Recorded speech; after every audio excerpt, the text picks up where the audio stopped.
Hello दोस्तों, तो जैसा कि पिछले एपिसोड में हमने देखा कि डीमन कल्ट ग्रैनी सी को वापस लेकर जाना चाहता था, लेकिन चूंकि ग्रैनी सी वापस जाने के लिए एग्री नहीं, इसलिए वो मास्टर ली से एक रिक्वेस्ट करते हुए कहती है कि मैं जानती हूँ कि अगला लीडर बनने के काबिल कौन है। जिस पर मास्टर ली भी किन्मो को एक मौका देने के लिए तैयार हो गई। इस मौके के दौरान किन्मो को 360 हाल के लीडर्स को 3 दिन के अंदर हराना होगा। अगर किन्मो ऐसा कर लेता है तो डीमन कल्ट ग्रैनी सी को अपने साथ नहीं लेकर जाएगी। इसलिए हम देखते हैं कि किन्मो ने अपनी पूरी जान लगा दी थी, जहां उसने पहले ही दिन कई सारे पावरफुल हॉल मास्टर्स को हरा दिया था, जिनमें से एक रेन मास्टर और दूसरा जियांट टैंक भी है। साथ ही साथ किन्मो यहाँ पर जिन हॉल मास्टर्स को हरा रहा था वो रास्ते में चलते चलते उनके टेक्निक्स भी अपने साथ नोट करता है ताकि वो फ्यूचर में इन्हें सीख सके।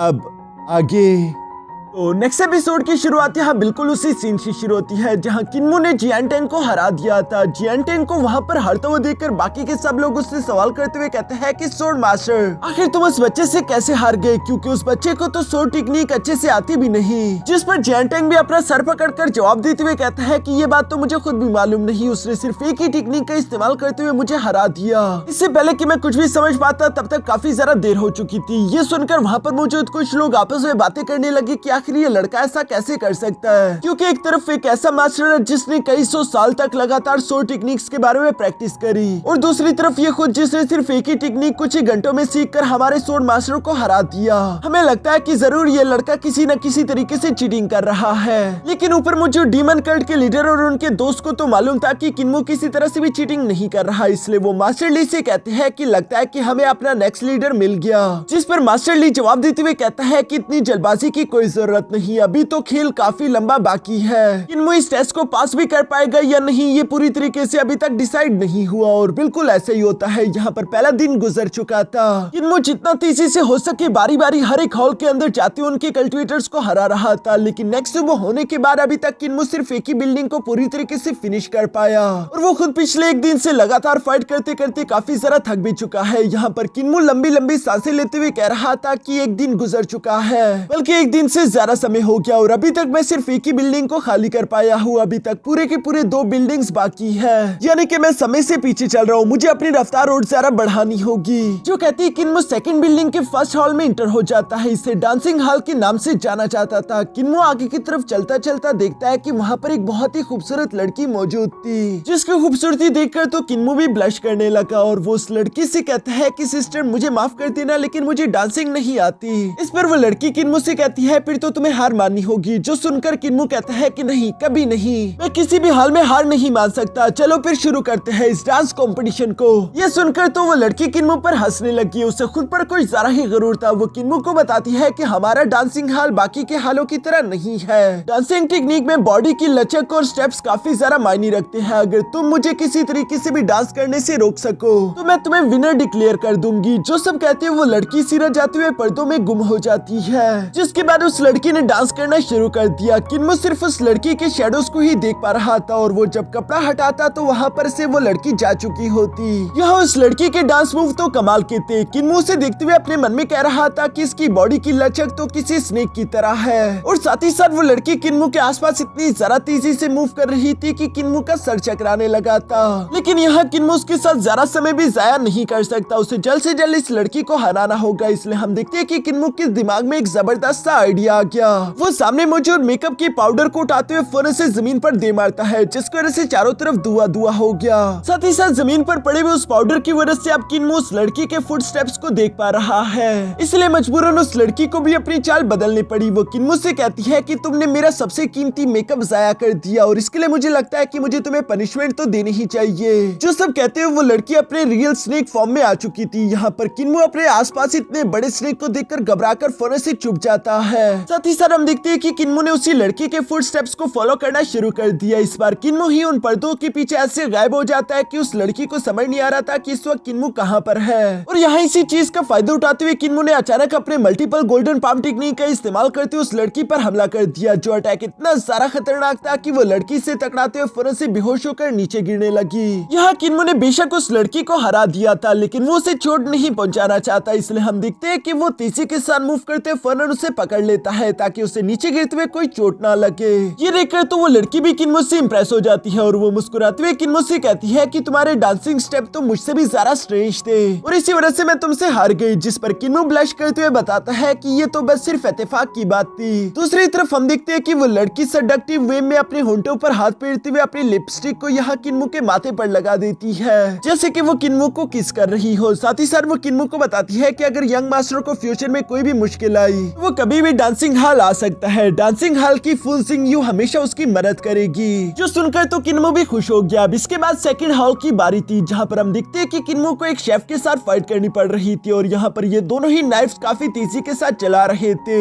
लेकिन किन्मो के नाइफ स्किल्स तो पहले ही कमाल के थे, इसलिए हम देखते हैं कि तेजदार फाइट करते हुए आखिरकार किन्मो ने उस औरत को भी हरा दिया। यहाँ पर वो औरत गुस्सा होने की बजाय उल्टा खुश होते हुए किन्मो से कहती है कि तुम्हें सारे के सारे 360 हाल से जीतना होगा ताकि तुम भी यहाँ पर हमारे साथ आ सको, क्योंकि मैं तुम्हारे साथ मिलकर कुकिंग करना चाहती हूँ। जो सारी बातें सुनकर किन्मो जवाब देते हुए कहता है कि हाँ मैं जीतूंगा और वैसे भी हारने का तो सवाल ही पैदा नहीं होता, क्योंकि अगर मैं हार गया तो तुम लोग ग्रैनी सी को जो अपने साथ ले जाओगे। जिस पर वो औरत खुश होती हुई किन्मो से कहती है तो तुम्हें रोका किसने है, जो भी तुम्हारे रास्ते में आए उन सबको काट डालो। साथ ही साथ वो बहुत ही प्यार से यहाँ किन्मो को चिकन सर्व करते हुए कहती है कि वैसे अगर अगली बार तुम हमारी लीडर की बीवी सीयू से मिलो तो उसे बताना कि आयु तुम्हें बहुत ही ज्यादा मिस करती है। किन्मो भी पिछले कई दिनों से भूखा था, इसलिए वो जल्दी जल्दी वो चिकन खाने लगा। दूसरी तरफ आयु किन्मो को बता रही थी कि ग्रैनी सी बहुत ही ज्यादा अच्छी दिल की औरत है, मैं उनकी अच्छाइयाँ कभी भी नहीं भूल सकता। जो सारी बातें तो किन्मो को और भी ज्यादा मोटिवेट कर चुकी है और वो नेक्स्ट हाल में हीरोइक एंट्री लेते हुए यहाँ अगले वॉरियर्स को भी इसी तरह से हराने शुरू कर देता है, जहाँ पर बड़े बड़े धमाकों के साथ किन्मो ने अगले भी कई सारे हाल मास्टर्स को इसी तरह से हरा कर बाहर फेंकना शुरू कर दिया।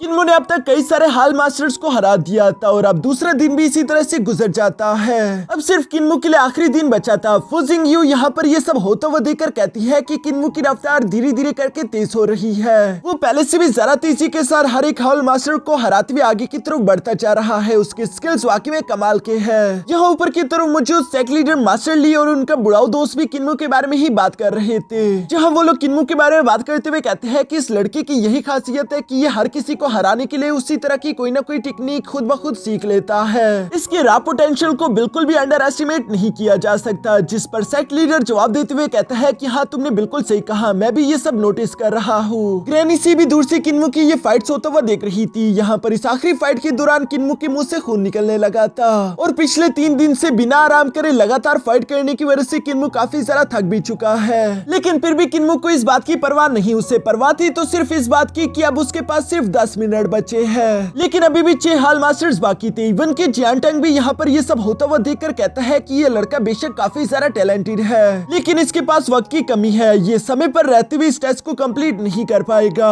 किन्मो को भी ये बात समझ आ रही थी, लेकिन वो किसी भी हालत में हार मानने के लिए तैयार नहीं। इसलिए हम देखते हैं कि अगले 5 मिनट के अंदर उसने बाकी के 2 हाल मास्टर्स को भी हरा दिया। पीछे बच्चे सिर्फ 4 हाल मास्टर्स, लेकिन 5 मिनट में किन्मो बारी बारी करके हर एक हाल मास्टर्स के पास जाते उन्हें नहीं हरा सकता। इसलिए वो एक ऊंची बिल्डिंग की छत पर आते हुए ऊंची आवाज में कहता है कि बाकी के रिमेनिंग हाल मास्टर्स, मैं तुमसे बात करना चाहता हूँ। मेरी आप लोगों से एक छोटी सी रिक्वेस्ट है, उम्मीद है कि आप इसे एक्सेप्ट कर लोगे। ये सुनकर वहाँ पर मौजूद एक हाल मास्टर किन्मो से कहता है कि तुम्हारे 3 दिन ऑलरेडी गुजरने वाले हैं और टेस्ट तुम्हें इन्हीं 3 दिनों के अंदर पूरा करना था। जैसे ही वो टाइम पूरा होगा तुम हार जाओगे, हम तुम्हारे लिए टाइम नहीं बढ़ा सकते। जिस पर किन्मो जवाब देते हुए कहता है कि हाँ मैं इस बात को समझता हूँ, लेकिन मैं तुम लोगों से बारी बारी आकर फाइट नहीं कर सकता, इसलिए मैं चाहता हूँ कि मैं तुम चारों के चारों हाल मास्टर को एक साथ चैलेंज करूँ। ये सुनकर तो नीचे की तरफ मुझे और बाकी के सारे हाल मास्टर शौक हो जाते हैं कि किन्मो आखिर ये क्या बोल रहा है, क्या वो पागल हो चुका? क्योंकि ये चारों हाल मास्टर बाकी के सब हाल मास्टर से ज्यादा ताकतवर है, इनकी कॉम्बैट पावर का मुकाबला कोई नहीं कर सकता और किन्मो इतना सारा बेवकूफ है कि वो इन चारों का मुकाबला अकेले एक साथ करना चाहता है। इस पर वही मौजूद एक मास्टर हंसते हुए कहता है कि चाहे किन्मो पागल हो या नहीं, लेकिन मुझे उसकी ये बहादुरी पसंद आई। इवन के यहाँ पर मास्टर ली का वो बुढ़ाऊ दोस्त भी ये सुनकर सरप्राइज होते हुए कह रहा था कि चारों हाल मास्टर्स को एक साथ चैलेंज करना, क्या किन्मो ऐसा कर सकता है? ये तो बहुत बड़ी बेवकूफी होगी। लेकिन अगर किन्मो ने किसी तरीके से इन चारों हाल मास्टर्स को हरा दिया तो फिर इस बात में कोई शक नहीं कि डीमन कल्ट का फ्यूचर सेफ हो जाएगा। दूसरी तरफ हम देखते हैं कि उन चारों हाल मास्टर्स ने भी किन्मो की इस रिक्वेस्ट को एक्सेप्ट कर लिया था, इसलिए वो चारों तेजी के साथ जंप करते हुए फौरन से उसी छत पर किन्मो के आसपास आ जाते हैं, जहाँ पर हमें जानने को मिलता है कि इन चारों हाल मास्टर्स के पास तो ओरिजिनल बीस्ट की मार्शल स्पिरिट्स है, जैसे कि एक के पास अजूरा ड्रैगन की मार्शल स्पिरिट थी, सेकंड के पास वर्मिलियन बर्ड की मार्शल स्पिरिट थी, तीसरे हाल मास्टर के पास ब्लैक टोरटाइज की मार्शल स्पिरिट बॉडी थी और चौथे हाल मास्टर के पास यहाँ पर white tiger martial spirit body थी। और इसी वजह से ये चारों अब तक के सबसे ज्यादा स्ट्रॉन्गेस्ट हाल मास्टर है, जो कि किन्मू से कह रहे थे कि तुम हमारे नेक्स्ट लीडर बनना चाहते हो। ये टेस्ट बिल्कुल भी आसान नहीं होगा और इसी वजह से हम भी तुम पर कोई रहम नहीं करने वाले। जो सुनकर तो दूसरी तरफ किन्मू भी फाइट के लिए पूरी तरीके से तैयार हो चुका था, उसे वैसे भी किसी रहम की उम्मीद नहीं थी। यहाँ हम देखते हैं कि सबसे पहले उस वर्मिलियन मास्टर ने अपनी फ्लेम का इस्तेमाल करते हुए किन्मू पर हमला करने की कोशिश करी, जिसका मुकाबला करने के लिए दूसरी तरफ किन्मू भी अपने स्टैबिंग टेक्निक का इस्तेमाल करते हुए खुद की तलवार को उस वर्मिलियन मास्टर की तरफ थ्रो कर चुका। लेकिन दूसरी तरफ उस वर्मिलियन मास्टर ने अपने दोनों हाथों का इस्तेमाल करते उस वुडन सोर्ड को पकड़ लिया। साथ ही साथ उसकी फ्लेम इतनी ज्यादा खतरनाक थी कि वो किन्मू की तलवार को जलाकर राख कर देती है। जो देखकर तो किन्मू थोड़ा सा परेशान हो गया। वो अपने मन में सोचने लगा कि इस वर्मिलियन मास्टर की फ्लेम तो काफी ज्यादा डेंजरस है, ये तो सिर्फ एक ही सेकंड में किसी भी चीज को जलाकर राख कर सकती है। किन्मू जब खड़ा होकर ये सब सोच रहा था, तभी अचानक उस व्हाइट टाइगर मास्टर ने किन्मू पर पीठ पीछे हमला करना शुरू कर दिया, जहाँ पर उसकी फाइटिंग स्टाइल काफी ज्यादा यूनिक था। वो किसी टाइगर की तरह काफी फुर्ती से लड़ रही थी, जहाँ वो किन्मू को अपने टांगों से पकड़ते हुए जमीन पर दे मारती है। इससे पहले कि किन्मू खड़ा होकर खुद को संभाल पाता, तभी अचानक हम देखते हैं कि उस लड़की ने अपने व्हाइट टाइगर सिल्वर थ्रेड का इस्तेमाल करते हुए किन्मू को चारों तरफ से घेर लिया। जो देखकर किन्मू अपने मन में कहता है कि अच्छा, तो ये लड़की व्हाइट टाइगर एनर्जी को प्योर सिल्वर थ्रेड में बदल सकती है। दूसरी तरफ उस लड़की ने भी चूंकि अब किन्मू को पूरी तरीके से जकड़ लिया था, तो किन्मू के पास भागने के लिए कोई जगह नहीं बची और वो उस पर दोबारा से हमला करने के लिए आगे की तरफ बढ़ने की कोशिश करती है। लेकिन ये देखकर दूसरी तरफ किन्मू खुद को आजाद कराने की कोशिश करता है, जहाँ पर उसने अपने फायर एलिमेंट को खुद के नाइफ पर चढ़ा दिया था। पर फिर भी वो बहुत ही मुश्किल से सिर्फ एक ही सिल्वर थ्रेड को काट पाया, जिसकी वजह से उसे थोड़ा बहुत मूव करने की इजाजत मिल चुकी थी। इसलिए किन्मू कैसे तैसे उस लड़की के हमलों को डॉज करता रहा, जहाँ वो व्हाइट टाइगर मास्टर किन्मू को पीठ पीछे एक जोरदार लात मारते उसे हवा में भेज देती है, जहाँ पर पहले से ही ब्लैक टोरटाइज मास्टर मौजूद था और वो अपने वाटर एलिमेंट का इस्तेमाल करते हुए काफी सारा स्ट्रॉन्ग वाटर शील्ड बना देता है, जो शील्ड उस मास्टर के हिसाब से मूव करती थी। साथ ही साथ उसने चारों तरफ से किन्मू को शील्ड के अंदर घेर लिया था। ये देखकर किन्मू अपने डैगर को सिल्क थ्रेड से बांधते हुए तीसी के साथ गोल गोल घुमाकर उस शील्ड को तोड़ने की कोशिश करता है, लेकिन इसका कोई फायदा नहीं हुआ, क्योंकि पानी को बीच में से काटा नहीं जा सकता और लगातार ब्लैक टोरटाइज की एनर्जी भी उस पानी में आ रही थी, जिसकी वजह से वो एक स्ट्रॉन्गेस्ट डिफेंस भी है। अभी यहाँ पर अज़ूर ड्रैगन मास्टर की बारी आती है, जो कि हवा में उड़ते हुए किन्मू से कह रहा था कि हम चारों को एक साथ फाइट के लिए चैलेंज करना, ये तुम्हारी जिंदगी की तुम्हारी सबसे बड़ी गलती होगी। तुम्हें पहले ही हमारी ताकत के बारे में अंदाजा होना चाहिए था, क्योंकि हमारे हाल के नाम से हमारे 4 ग्रेट स्पिरिट्स के ऊपर रखे गए हैं। जो कहती है अज़ूर ड्रैगन मास्टर ने यहाँ पर अपने थंडर ड्रैगन की पावर का इस्तेमाल करते हुए फौरन से किन्मू पर हमला कर दिया और इसे टकराते हुए किन्मू इंजर्ड होकर पीछे आ गिरता है, जहाँ किन्मू खुद को कैसे तैसे संभालते हुए कह रहा था कि अज़ूर ड्रैगन की एनर्जी तो काफी ज्यादा टेरिफाइंग है, ऐसा लग रहा है जैसे कि मेरे ऑर्गन्स को किसी ने बुरी तरीके से छीड़ दिया हो। पर किन्मू अपनी ग्रैनिसी की वजह से हार नहीं मान सकता, इसलिए वो एक बार फिर से फाइट के लिए तैयार होते हुए यहाँ उनके सामने खड़ा होकर कहता है कि मुझे इन बातों से कोई फर्क नहीं पड़ता, क्योंकि मेरे पास ओवरलोड बॉडी है, जो कि हर एक स्पिरिट बॉडी में से सबसे ज्यादा पावरफुल है। ये कहते हुए किन्मू सीरियस हो जाता है, जिसके साथ ही साथ हम देखते हैं कि उसने आखिरकार अपनी गॉड आइज को एक्टिवेट कर लिया और वो सामने की तरफ मौजूद वर्मिलियन बर्ड की फ्लेम को ऑब्जर्व करने लगा, जिसे सिर्फ कुछ सेकंड्स तक स्कैन करने से किन्मू की स्पिरिट बॉडी ने उसे पूरी तरीके से कॉपी कर लिया। इसलिए इस बार जब वर्मिलियन मास्टर और व्हाइट टाइगर मास्टर दोनों ने एक साथ मिलकर यहाँ किन्मू पर हमला करने की कोशिश करी, तो दूसरी तरफ किन्मू ने अपनी इसी फ्लेम की पावर को अपने पिक किलिंग स्टाइल के साथ मर्ज कर दिया, जिस टेक्निक के दौरान वो अपने नाइफ को तीसी के साथ गोल गोल घुमा रहा था। और इसी वजह से हम देखते हैं कि इस बार उस व्हाइट टाइगर मास्टर की ये सिल्वर थ्रेड उसके किसी भी काम नहीं आ रहे थे, जो देखकर तो व्हाइट टाइगर मास्टर हैरान हो जाती है और वो वर्मिलियन मास्टर से कहती है कि आखिर तुम मेरी इन सिल्वर थ्रेड्स को क्यों जला रहे हो, जिस पर दूसरी तरफ वर्मिलियन मास्टर जवाब देते हुए कहता है कि ये काम मैं नहीं बल्कि वही लड़का किन्मू कर रहा है, उसने पता नहीं कैसे लेकिन मेरी वर्मिलियन बर्ड की ये फायर एनर्जी कॉपी कर ली। जो सुनकर तो व्हाइट टाइगर मास्टर काफी सारा परेशान हो जाती है, क्योंकि अब उसकी ये सिल्वर थ्रेड्स किसी भी काम के नहीं थे। किन्मू काफी कूल तरीके से इन सबको जलाकर राख कर रहा था। इसलिए व्हाइट टाइगर मास्टर यहाँ पर ब्लैक टोरटाइज मास्टर से कहती है कि आखिर तुम हमारा मुंह क्या देख रहे हो, अपने वाटर एलिमेंट का इस्तेमाल करते हुए हमारी मदद करो।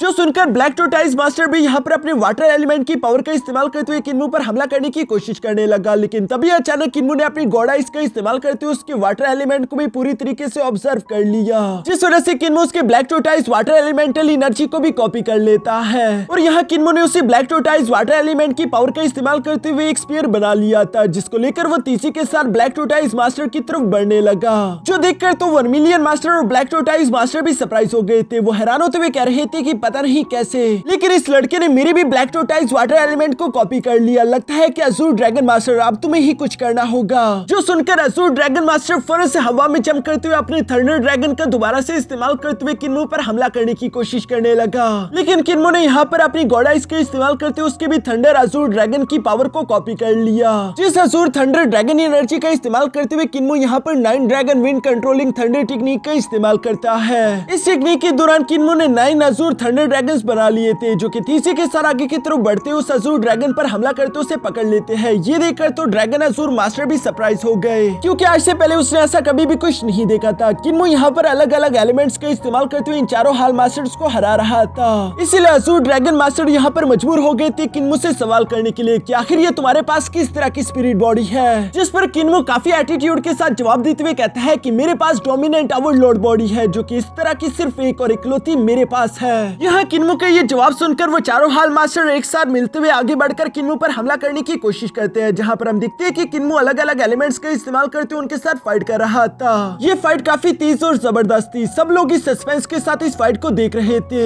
यहाँ पर किन्मो का वक्त भी पूरा होने लगा था, क्योंकि सूरज निकलते ही किन्मो का वक्त पूरा हो जाएगा। और जैसे ही सूरज निकलने लगा, अचानक हम देखते हैं कि वहाँ पर एक बड़े से ब्लास्ट के साथ किन्मो ने उन चारों हाल मास्टर्स को हराकर बिल्डिंग से नीचे फेंक दिया, जो देखकर तो नीचे की तरफ मौजूद सारे के सारे हाल मास्टर खुशी से झूमने लगे, जैसे कि वो इसी चीज का इंतजार कर रहे थे कि आखिरकार किन्मो ने कर दिखाया। इवन कि मास्टर ली के साथ मौजूद वो बुढ़ाऊ भी कह रहा था कि पहली दफा अपने ही सेट के वॉरियर्स को हारता हुआ देखकर इतनी खुशी महसूस हो रही है। मुझे तो यकीन नहीं आता कि हमारा इतना बड़ा डिमोनिक कल्ट सेक्ट है, लेकिन फिर भी हम एक विलेज के टैलेंटेड लड़के से हार गए। जिस पर मास्टर ली जवाब देते हुए कहता है कि ये कोई नॉर्मल विलेज नहीं, बल्कि इस विलेज में 2 ऐसे मास्टर है जो कि मेरे लेवल के बराबर होंगे। एक तो इनका विलेज चीफ है और दूसरा वो ब्लैक स्मिथ है, जो कि कुछ नहीं बोलता। जबकि इस डिसेबल विलेज के बाकी के 7 एल्डर्स भी काफी ज्यादा पावरफुल है। वो हमारे सेट के 4 ग्रेट किंग्स के बराबर होंगे। ये सब बेशक दिखने में माजूर और डिसेबल तो लगते हैं, लेकिन इनकी खासियत का कोई अंदाजा नहीं लगा सकता। किन्मो चूंकि इन लोगों के साथ बचपन से यहीं पर बड़ा हुआ, इसलिए उसने अपनी पूरी जिंदगी लगाकर उन सब की टेक्निक्स बारी बारी करके उनसे सीख ली है। ऐसा मौका जिंदगी कभी भी किसी को नहीं देती। किन्मो सच में एक बहुत ही लकी इंसान है, इसी वजह से वो यहाँ तक पहुँच पाया। और आखिरकार हमारे डीमन कल्ट को भी एक नई उम्मीद मिल चुकी है, जो कहती है उस टावर का दरवाजा ओपन हो जाता है और हम देखते हैं कि किन्मो वहाँ से निकलकर धीरे धीरे बाहर आने लगा,